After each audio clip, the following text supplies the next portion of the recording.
I am so sorry that I missed you last week. I was in Wellington for work for the day and I got stuck in a traffic jam. Can you believe? There was both roadworks and an accident. By the time I got home, I was completely fed up and exhausted. And of course, now we're moving in from summer to autumn. We're late summer, early autumn now, and we've had a few, like I'm noticing the nights are a little bit cooler and it's making me think more about making more autumn and winter type clothes. But then we get a couple of cool days and then we get a warm day. And as you can see, I'm wearing my cashmerette Montrose top, which is actually, it's a tunic, and I'll see if I've got a photograph of it I can show you, or some video which I can put in there. Okay. Another thing I wanted to talk about was that last time 2 weeks ago when I did my YouTube video, I did read out some of your comments, and then I thought afterwards, I wonder if less people are commenting than do usually, and I felt that made me wonder if I had freaked people out a bit, and gosh, if I have, I'm so sorry. And I sort of reflected upon that how I felt about YouTube when I first started. In fact, I thought I was really frightened of putting up my first video because I thought, oh, you know, I'm going to have to deal with trolls and really nasty people.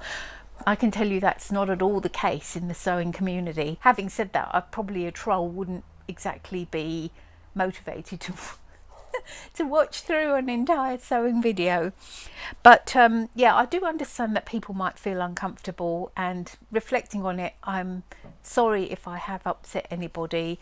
So if you do make a comment and you're happy for me to talk about it and even mention you by your moniker, your YouTube name, which I know for some people is their name and others is not, do put a star beside it or something.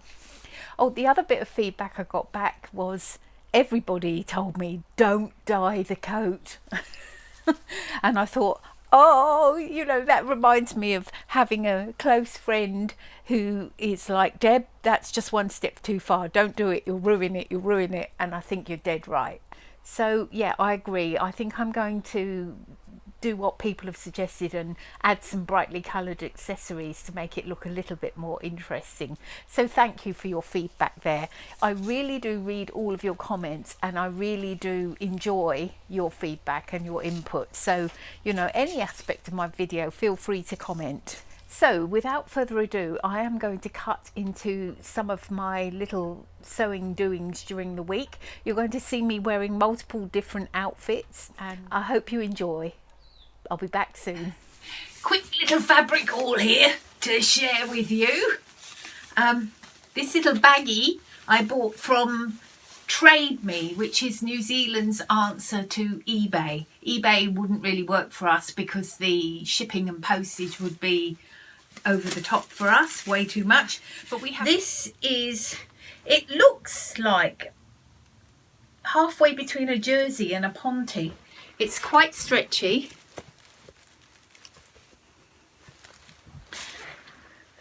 Quite a bit of this. I think there's about 2.5 meters of it. I think I'll have to look. That should be useful. Actually, I often do buy plain fabrics because although they're not very exciting, I do find that, you know, in the end, I like to have plain clothes and wear them, and you can't have everything with patterns on them. In fact, look at me today. I mean, I've got a plain top on. This is a shop bought top. I couldn't have even bought the fabric for what I bought this top for. And then there's this. Well, of course, jersey fabrics are, I would say this is cotton jersey. Nice colours. There's a bit of it, maybe 1.5 meters or something like that. I'm not sure I would wear that all on its own, but I think it could be lovely mixed in. I'm quite interested in the idea of pattern mixing. I'll show you some tops that I've got. I think they came from Ellie and Mac, where pattern mixing is a feature, and I'm quite interested in giving it a go. This, which is, what is this? Is this got stretch in it? No, that's just plain lilac coloured fabric. Actually, of course, you can't smell on YouTube. All the fabric is beautifully clean. It's clearly been in storage though, because it's got that very kind of slightly sharp smell of having been in somewhere where it's a little bit kind of damp, but it's not damp on the fabric at all. It's all beautifully clean and ironed, but I'm going to have to hang it outside to get rid of that smell of damp. There's a nice bit of pink there, another pink. I seem to be having a pink month. And the last piece is this spot. I kind of nearly didn't buy this because I do try to avoid wearing black, but it's so nice, and it's got an almost broider anglaise with the spot. Yeah, I think it could be useful for something, a dress or a skirt, but usually I would put something up, maybe white, up by my face so that it, you know, I think black can really kind of wash me out. I have been acquiring fabric at a much greater rate than I could ever sew it up. And yeah, I do keep asking myself, is this okay? Is this okay? But, you know, I do live in hope that one day I will have more time and be able to get through more things. One thing that justifies my having quite a range of patterns, I think, is the fact that I do buy my fabric this way. So when I get a piece of fabric, you know, I have no control about how much fabric's there. I showed this in a previous video.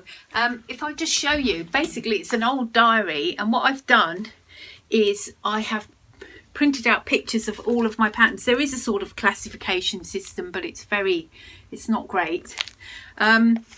Basically I put them together according more to fabrics than anything, so, you know, sort of woven tops, but you can see it's all very makey looky. It's just an old diary, and I'm just pasting in photographs and pictures of the patterns that I've got, so that if I'm looking for a jacket pattern, I can look through this book rather than having to look through all of the patterns.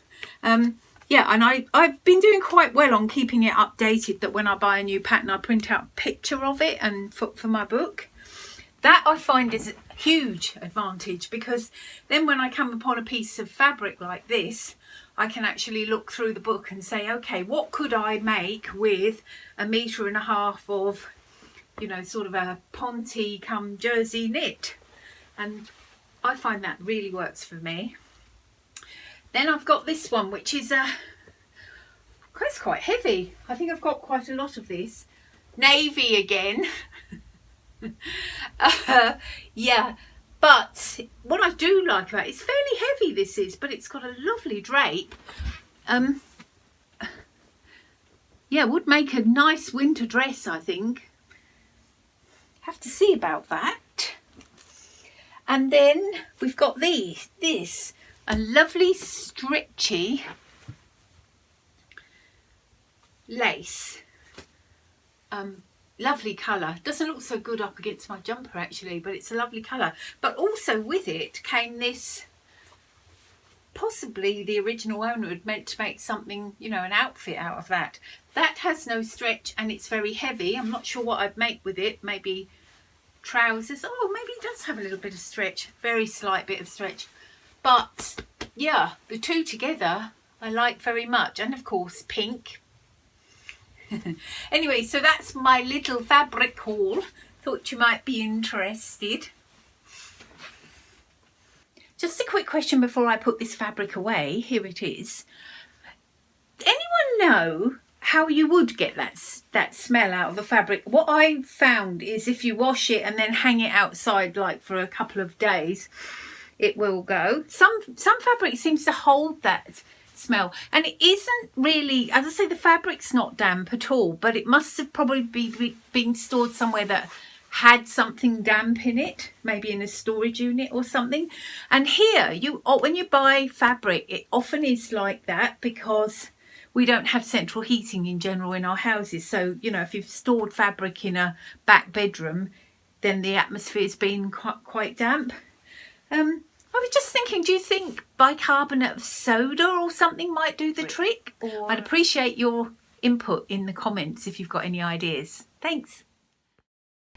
Okay, so what I have here is my Cashmerette Concord t-shirt, which is a t-shirt I've made a few times and altered a little bit to fit me. In fact, it's the only t-shirt I think that would have such a big range of cup sizes, which is why it's so ideal for me. But what I've done is copied it out now onto and cut it out on some thick black paper that I found in my art room. And the idea of this now is I've got something to compare it with, because I've got a lot of other like Ellie and Mac things that I've bought that are knit. I want to be able to put this underneath and lay the pattern on top and see whether this pattern is going to fit me or not, or whether I'm going to need to make some adjustments. So I'm hoping this could work quite well, and may do this as well for some woven. I may find a woven top pattern too that fits me well and do the same thing.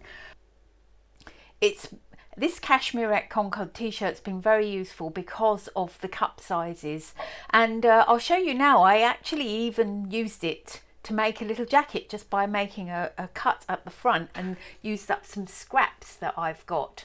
You can see I've still got threads hanging off it I need to darn in, but the idea of it being just something to go over some plain clothes, you can see that I've had to sort of do a bit of Tetris to get it. The fronts are going one way and the back is going another.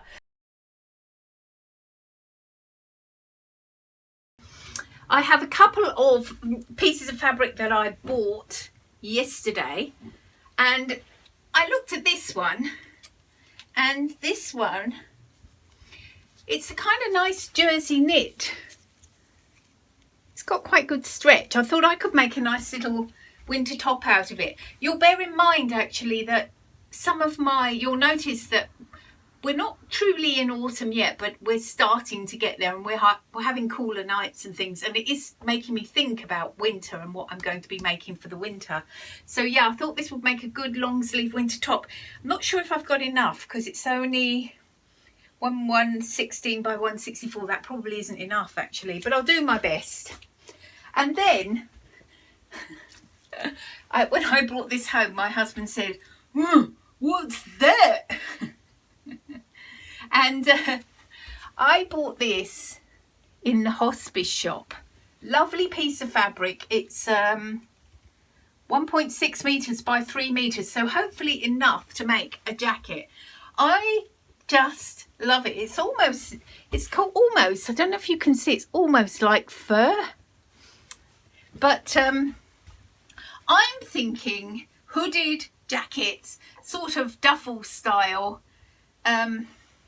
Yeah, anyway, couldn't leave it behind. Love it, love the colour of it.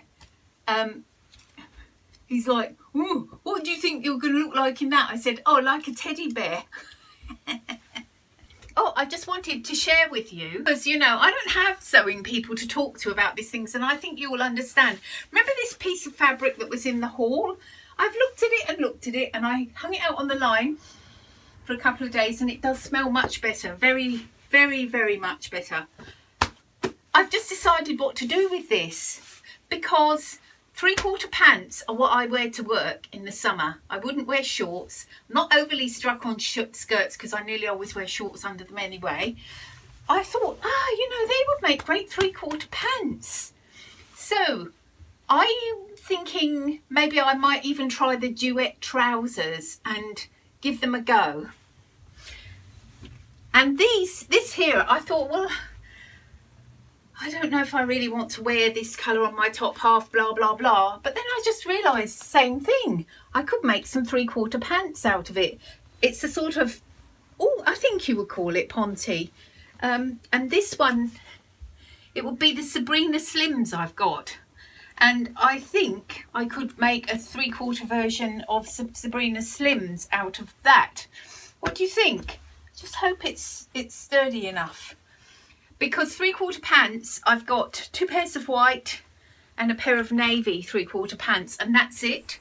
Well, that's me for today. Thanks for watching, and I hope you found something of interest for you today.